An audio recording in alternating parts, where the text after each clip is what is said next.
يا أمل، أهلا وسهلا. ما الذي يعنيه رحيل الشيخ صباح بالنسبة لك على الأقل؟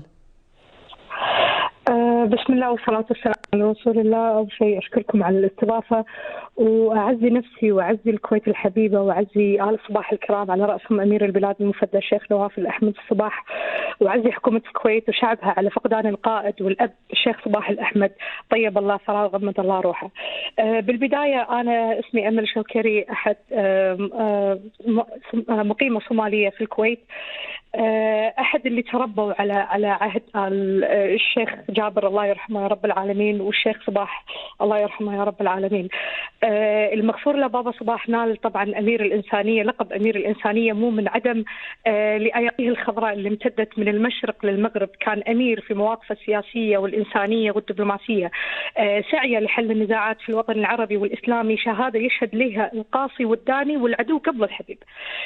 خاصة الجالية الصومالية هنا في الكويت تشهد أن آل صباح الكرام وعلى رأسهم المغفور لي صباح الأحمد الله يرحمه يا رب العالمين، احتضنوا الجالية الصومالية بعد أن دمرت الحروب والنزاعات والمجاعات بلدي الحبيب. الشيخ صباح، سامحوني أنا مو قادرة أتكلم عدل، بس لأن مثل ما قالت أستاذة أريد المصاب جلل. فالشيخ صباح وآل صباح الكرام وشعب الكويت الكرام فتحوا لنا أرضهم، فتحوا لنا مدارسهم، فتحوا لنا جامعاتهم. الجالية الصومالية هنا في الكويت والعديد من الجاليات لم تشعر أبدا بالغربة، خاصة إحنا بلد مزقنا النزاعات طبعا. فالشيخ صباح الله يرحمه يا رب العالمين وصى الشعب الكريم في الكويت إن الأيادي أو المسيرة العمل الإنساني تمتد لإخوانهم في الصومال.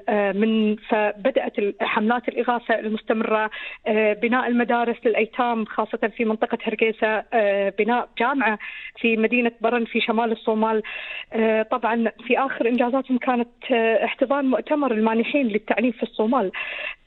أذكر موقف أنا 2005، طبعا أنا مواليد الكويت، ف 2005 رحت الصومال قلت خل أشوف من هناك. فكان في مسجد في منطقة نائية جدا نائية عن المدن، كانوا قاعد بعد صلاة العصر دائما يتجمعون عشان محاضرة. فأنا قاعد أسمع المحاضرة، ولا سألت الشيخ إن المحاضرة باللغة العربية وأغلب الحضور لا يتحدثون باللغة العربية.